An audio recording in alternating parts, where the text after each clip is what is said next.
پہلا سوال یا پہلا عمل یہ ہے کہ بچے پڑھتے ہیں لیکن ان کا ذہن اتنا قوی نہیں ہے، یعنی ان کا حافظہ اتنا قوی نہیں ہے۔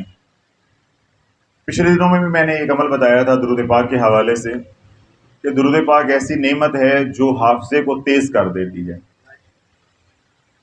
اور ساتھ میں نے اس بات کی وضاحت کی تھی کہ درود پاک جب حافظے کو تیز کرتی ہے تو اس سے پہلے درود پاک کا جو کمال ہے یا درود پاک کا جو معجزہ ہے وہ یہ ہے کہ درود پاک انسان کے ظاہر کو اور باطن کو پاک کر دیتا ہے، یعنی گناہوں سے پاک کر دیتا ہے۔ جب انسان گناہوں سے پاک ہو جاتا ہے، دھل جاتا ہے، تو اللہ والو اس کا حافظہ خود بخود ہی تیز ہو جاتا ہے۔ حافظے کا جو تعلق ہے وہ تقوی کے ساتھ ہے۔ تو میں نے پھر یہ بات بھی کہی تھی کہ امام شافعی رحمۃ اللہ علیہ سے لے کے اس فقیر تک کسی کی کتاب پڑھ لیں، کسی کے بیانات سن لیں، آپ کو ہر بزرگ یہ بات کہتا ہوا سنائی دے گا کہ اگر تو یہ چاہتا ہے کہ میرا حافظہ مضبوط ہو، تو جتنا تقوی اختیار کرے گا، مرتے دم تک تیرا حافظہ جو ہے وہ مضبوط یعنی قوی رہے گا۔ اس کی میں نے دلیل دی تھی کہ میں نے کہا کہ اگر آپ کتابیں پڑھنے کے شوقین نہیں، جو کہ پاکستانی بالکل ہی نہیں ہیں، پاکستان نہیں، ہندوستانی، بنگالی، ماشاءاللہ یہ ساؤتھ ایشیا کے لوگ، یہ لائی لگ لوگ ہیں، یہ تو پکی پکائی دیگ لینے والے لوگ ہیں۔ سنی سنائی بات ادھر سے سنی ادھر چل پڑے، ادھر سے سنی ادھر چل پڑے، نہ تحقیق کا مزاج ہے اور نہ ہی کتابیں پڑھنے کا مزاج ہے۔ یعنی یہ واحد ایریا ہے ساؤتھ ایشیا کا جس میں نہ کتابیں چھپتی ہیں اور نہ کتابیں بکتی ہیں، یعنی مزاج ہی نہیں ہے۔ ہمارے تو یہ ہوتا ہے کہ آپ یہ بات کر رہے ہیں تو یہ آپ کے پاس کیا دلیل ہے؟ تو اسی سنیا سی یہ دلیل ہوتی ہے، وہ یہ ہم نے سنا تھا، یعنی کوئی اس کا حوالہ نہیں ہے، کوئی دلیل نہیں ہے، کوئی کچھ نہیں۔ تو کیونکہ پڑھنے کے تو آپ عادی نہیں ہیں، تو میں نے دلیل پھر سادہ یہ دی تھی کہ اگر آپ کے ذہنوں میں یہ سوال آئے کہ تقوی کا تعلق یادداشت کے ساتھ ہے یا یادداشت کا تعلق تقوی کے ساتھ ہے، تو اس کی کیا دلیل ہے؟ تو میں نے سادہ سی دلیل یا مثال یہ دی تھی کہ ہمارے گھروں میں جو مائی بابا ہوتے ہیں یعنی بزرگان ہوتے ہیں، جو ہی وہ 60-65 سال عمر سے بڑھتے ہیں، انہیں اپنا حقہ یاد نہیں رہتا ہم نے کہاں رکھا تھا۔ وہ کوئی برتن رکھ لیتے ہیں تو وہ بھول جاتے ہیں، کپڑا رکھتے ہیں تو وہ بھول جاتے ہیں، کوئی اور سامان رکھا ہے تو وہ بھول جاتے ہیں۔ اگر عمر 60-70 سال 65 سال سے اوپر چلی جاتی ہے، جو عمر اوپر جاتی ہے حافظہ اتنا ہی کمزور ہوتا ہے۔ کیا یہ ہمارے گھروں میں جو ہمارے بزرگان ہیں ان کے ساتھ یہ ہوتا نہیں؟ ہوتا ہے۔ اس کے برعکس آپ مساجد میں اپنی میں پہنچے، تخیل میں، مدارس میں پہنچے، شیخ الحدیث ہے، عمر ہے 90 سال، 5 وقت کی نماز بھی پڑھا رہے ہیں، تراویح بھی پڑھا رہے ہیں اور حدیث کا درس بھی دے رہے ہیں۔ 90 سال کی عمر میں احادیث مبارک زبانی یاد بھی ہیں، بلکہ طلباء کو پڑھا بھی رہے ہیں، درس نظامی والوں کی کلاس بھی لے رہے ہیں۔ اس طرح مساجد کے اندر حفاظ ہیں، ائمہ ہیں، 70 سال عمر ہے، 75 سال عمر ہے، 62 سال عمر ہے، 65 سال عمر ہے، تو کیا ہے وہ مصلی پہ قرآن سنا رہے ہیں۔ اب ساری باتیں چھوڑیں، مسجد نبوی کے جو امام ہیں شیخ عبد الرحمن سدیس، یہ امام ہیں حرم کے، مسجد حرام کے، بالکل یہی نام ہے۔ جو مسجد نبوی کے امام ہیں ان کا نام ہے شیخ عبد الرحمن حذیفی۔ تو یہ اس میں گڑبڑ نہیں کرنا، یعنی وہ جو ادھر مسجد حرام میں ہیں ان کا نام بھی عبد الرحمن ہے، شیخ عبد الرحمن ہے، لیکن وہ کیا ہے؟ سدیس۔ اور ادھر مسجد نبوی میں جو سب سے سینئر امام ہیں ان کا نام کیا ہے؟ شیخ عبد الرحمن حذیفی۔ ان کی اس وقت عمر 83-84 سال ہے، 83-84 سال عمر ہے۔ تو اللہ والو وہ سب سے زیادہ نمازیں وہ پڑھاتے ہیں، کیونکہ وہ مسجد نبوی کے جو امام ہیں ان کے وہ ہیڈ ہیں، انچارج ہیں، سب سے زیادہ نمازیں وہ پڑھاتے ہیں اور تراویحوں میں قرآن بھی پڑھتے ہیں۔ تو وہ 83 سال کی عمر میں پیچھے لاکھوں کا مجمع ہے اور اتنا دباؤ ہے، پھر اللہ والو مجمع ایک طرف، وہاں تو کملی والے ہیں، مجمع کو تو چھوڑو، مجمع کو تو چلو ہم بھی دباؤ برداشت کر لیں گے، اوکے سوکے ہو گئے۔ آپ یہ سوچو اللہ والو حضور علیہ الصلوۃ والسلام اگر وہاں تشریف فرما نہ بھی ہوں تو جو 7-8 لاکھ کا مجمع ہوتا ہے اس میں حفاظ بھی ہوتے ہیں، عالم بھی ہوتے ہیں، مشائخ بھی ہوتے ہیں اور اللہ کے ولی بھی ہوتے ہیں، پھر روحانی طور پہ جو بزرگان کی ارواح ہیں انبیاء علیہ السلام کی وہ بھی ہوتی ہیں، اولیاء اللہ کی ارواح بھی ہوتی ہیں. تو جو ہی امام مصلی پہ کھڑا ہوتا ہے اس کے اوپر ایک شدید دباؤ ہوتا ہے. تو جہاں 8 سے 10 لاکھ لوگ مسجد نبوی میں نماز ہر وقت پڑھتے ہیں، تو 8-10 لاکھ جو ہے وہ حجاج ہوں یا زائرین ہوں اور ساتھ کملی والا تشریف فرما ہو، تو بتاؤ جو مصلی پہ کھڑا ہوگا اس پہ کیا دباؤ کا عالم ہوگا. اتنے دباؤ کے اندر بھی وہ اس عمر کے حصے میں بھی قرآن سنا رہے ہیں. اب دل مطمئن ہو گیا کہ یاداشت کا تعلق اس کے ساتھ ہے، تقوی کے ساتھ. جتنے گناہ کرتے جاؤ گے تمہارا حافظہ کمزور ہوتا جائے گا. جتنے گناہ کرو گے، جتنی غیبت کرو گے، چغلی کرو گے، حرام کھاؤ گے، رشوت کا مال کھاؤ گے، ذخیرہ اندوزی کا مال کھاؤ گے، بد نظری کرو گے، جتنے گناہ کرو گے، گناہ صغیرہ ہیں یا کبیرہ ہیں، اتنا حافظہ کمزور ہوتا جائے گا. بس وہ کتر بتر ہوگا نا، کتریا بتریا ہو جاؤ گے، نہ سمجھ آئے گی بکرا ہے، نہ سمجھ آئے گی چھترا ہے.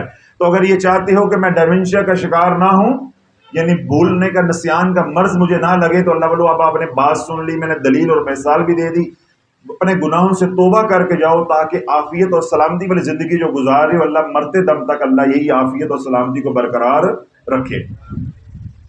یہ تو تشخیص ہو گئی. اب علاج اس کا کیا ہے کہ جن کا بچوں کا حافظہ کمزور ہے، یہ جو بڑے لوگ ہیں وہ کہتے ہیں کہ ہمارا حافظہ جو وہ کمزور ہے. سورہ علم نشرہ 30واں سپارہ جو بھی ہم نے نماز میں بھی پڑھی، سورہ علم نشرہ 30واں سپارہ 21 بار روزانہ، 21 بار روزانہ 21 بادام لینے ہیں اور 21 بار سورۃ علم نشرہ پڑھنی ہے.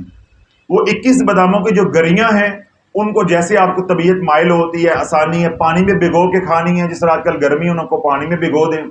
صبح جو وہ گریاں جو ہے اوپر سے چھلکا اتار کے ان کو پر ہر گری کے اوپر ایک بار سورۃ علم نشرہ بسم اللہ شریف کے ساتھ پڑھنی ہے. ٹھیک ہے. اور 21 گریوں کے اوپر کتنی بار پڑھی جائے گی؟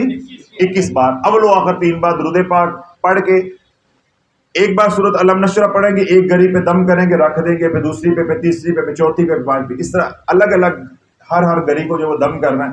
21 گریاں دم کر کے جس کا حافظہ کمزور ہے، بچے ہیں چھوٹے، سوال جنہوں نے پوچھا انہوں نے بچوں کے لیے پوچھا ہے، لیکن کوئی بڑا بھی عمل کرنا چاہے، ماں بہنیں ہیں وہ عمل کرنا چاہیں، گھر کا کوئی فرد عمل کرنا چاہتا ہے، یا آپ جا کے کسی کو عمل بتا دیں، تو وہ 21 گریاں کیا کرنی ہے؟ کھا لینی ہے. جیسا میں نے بتایا سردی ہے تو پھر بھگونے کی ضرورت نہیں، آج کل گرمی ہے تو پانی میں بھگو لیں، ان کی تاثیر جو ہے وہ ٹھنڈی ہو جائے گی. اور دوسرا اس کا حل یہ طریقہ جو زیادہ نفع دے گا لیکن اس کے ساتھ پھر احتیاط ہے، وہ ذرا توجہ رکھیے گا کہ آپ 21 بار سورۃ علم نشرہ، اول و آخر 3 بار درود پاک، وہ پانی پہ دم کر لیں. اس پانی میں سے تھوڑا سا پانی پی لیں، بقیہ پانی کے اندر وہ 21 گریاں ڈال دیں. اب یہ دم والا پانی ان گریوں کے اندر جذب ہو جائے گا. صبح آپ ان کے چھلکے اتار کے بچوں کو کھلا دیں، اگر خود کر رہے ہیں اپنے لیے تو کھا لیں. اب یہ جو دم والا پانی ہے، جب یہ اس میں گریاں ڈالیں گے اس کا رس نکلے گا، وہ پینے کے قابل اب نہیں رہے گا. پھر اس پانی کو گملے میں ڈال دیں یا کوئی دیوار ہے اس پہ پھینک دیں، گھر کی چھت ہے اس میں ڈال دیں، کوئی لان ہے اس میں ڈال دیں. یہ پھر احتیاط کرنی ہے، یہ زیادہ اثر کرے گا آپ کو. یعنی پانی کے اندر بھگوئیں گے، یعنی دم والے پانی کے اندر بھگوئیں گے تو اس کا نفع زیادہ ہوگا. اگر آپ یہ کہتے ہیں کہ روزانہ پانی نیچے گرنے کی بے حرمتی ہوتی ہے، تو پھر میں نے کیا بتایا ہے، ہر گری کے اوپر دم کر لیں، 21 گریاں 21 بار سورۃ علم نشرہ بسم اللہ شریف کے ساتھ، اول و آخر 3 بار درود پاک. وہ گریاں جو پانی میں بھگوئی ہوئی ہیں ان پر پڑھ کے آپ کھا لیں، اگر سوکھی ہیں تب بھی کھا لیں. اس عمل کو 21 دن جاری رکھنا ہے. کتنے دن؟ 21 دن. 21 دن اس عمل کو جاری رکھنا ہے. جب گریاں والا عمل 21 دن مکمل ہو جائے گا، اس کے بعد اللہ والو 3 بار سورہ علم نشرہ ساری زندگی پڑھتے رہو، کبھی بھی ساری زندگی میں آپ کو حافظے کا مسئلہ نہیں ہوگا. علاج میں نے 2 بتایا، دوا اور دعا 2 بتائے ہیں اکٹھے، کیونکہ جب تک 2 پر نہیں ہوں گے پرندہ پرواز کیسے کرے گا؟ صرف دعا سے تو کام نہیں بنتا، نہ دوا سے صرف کام بنتا ہے. تو جو بادام ہے وہ کیا ہو گئے؟ دوا. جو اوپر پڑھائی ہے وہ کیا ہو گئی؟ دعا. تو 2 پر لگ گئے، انشاءاللہ کامیابی ہی کامیابی ہے. جب یہ 21 دن کا آپ علاج کر لیں گے اس کے بعد کیا ہے، پھر دوا کی ضرورت نہیں ہے. اور اگر میری طرح خوش قسمت ہوں تو پولیس والے ہتھے چڑھ جائیں. میں اس لیے کہہ رہا ہوں کہ پولیس والوں سے لے کے کھانا، پولیس والوں سے، تو یہ تو بڑے بختوں کی بات ہوتی ہے. وہ مجھے پولیس کے ایک آفیسر کہنے لگے حضرت صاحب میرا حافظہ بہت کمزور ہے. میں نے کہا لالا بات یہ ہے کہ میرے مرشد نے مجھے بڑے پکے طریقے سے سمجھایا اور پڑھایا ہے, میں جتنے بھی وظیفے بتاؤں گا اثر نہیں ہونا. کہتے نہیں وہ کیوں؟ میں کہ میرے مرشد نے تربیت یہ کی ہے کہ کلو بادام لے کر اپنے لیے اور کلو جس سے دم کروانا ہے اس کے لیے, تو پھر تو ہوگا اثر. باقی وظیفہ کہتے ہو میں بتا دیتا ہوں, سارا دن میرا کام ہی یہ میں دنیا کو بتاتا ہوں, میری تو یہ لالچ ہوتا ہے, ہرس ہوتی ہے کہ چلو یہ اللہ اللہ کریں گے اسی بہانے. بتا میں دیتا ہوں, اب بڑے بھی ہیں, مجھے وردی کی حیا بھی ہے, بتا دیتا ہوں, لیکن اثر نہیں ہونا. تو پہلے میں نے ڈرا دی, جیسے پولیس والے ڈراتے لمحہ پاؤ انہوں کہتے ہیں لمحہ پاؤ لے گیا لطرن لمحہ پاؤ, تو میں نے بھی ڈرا دیا کیونکہ ان کو ان کے ساتھ انہی کی زبان میں بات کرنی ہے. تو میں نے کہا اثر نہیں ہونا. ماشاءاللہ پھر اگلے دن وہ اندرون شہر سے دیسی بادام جو چھوٹے ہوتے ہیں نا وہ ڈھونڈ کے پتہ نہیں کہاں سے لے گئے. کہتے ہیں امریکی لینے گیا تھا, وہ بڑے بڑے ہوتے ہیں, ان کی وہ مزہ نہیں ہوتا, وہ تاثیر نہیں وہ ہوتی, وہ ذائقہ نہیں ہوتا. پھر دیسی بادام لے کر آئے, ایک شاپر اپنے لیے اور ایک اس فقیر کے لیے. تو ماشاءاللہ پولیس والوں کا مال کھایا ہوا ہے, سمجھ آ گئی. تو اگر تو آپ کو اس طرح کا مال مل جاتا ہے یا آپ صاحب حیثیت ہے خرید کے کھا سکتے ہیں, تو پھر میں نے کہا کہ بعد میں بھی آپ 3 بار بھی پڑھنی ہے تو 5 7 10 بادام جو ہے وہ بھگو لیے, ان کے اوپر دم کر کے آپ کھا لیا کریں. اور اگر آپ کہتے ہیں جی میں تو سب حیثیت نہیں ہوں, میں بادام بار بار نہیں خرید سکتا, تو پھر میں نے کیا بتایا کہ جب ایک دفعہ دعا, اور دعا یعنی علاج 21 دن کا مکمل ہو جائے, پھر محض 3 بار پڑھ کے اپنے سینے کے اوپر بٹن کھول کے اپنی چھاتی کے اوپر پھونک مار لیا کریں. تو انشاءاللہ العزیز ساری زندگی آپ کا حافظہ کمزور نہیں ہوگا. جب اپنے سینے پہ دم کریں گے تو اس کا دوسرا نفع یہ ہوگا کہ جب روح جو ہے معطر ہوگی, طاقتور ہوگی, قلب کے اندر تقویت آئے گی, جو آپ کو نماز کے دوران, اللہ کے ذکر کے دوران یا یہاں بیٹھ کے وسوسے آتے ہیں, الٹے سیدھے خیال آتے ہیں, اللہ اس سے بھی نجات عطا فرما دے گا. سارا عمل سمجھ آ گیا؟ کوئی اشکال, کوئی سوال؟ اللہ مجھے بھی آپ کو عمل کی توفیق عطا فرمائے. آپ کو بھی اجازت ہے, جو بعد میں سوشل میڈیا پہ سنے انہیں بھی اجازت ہے.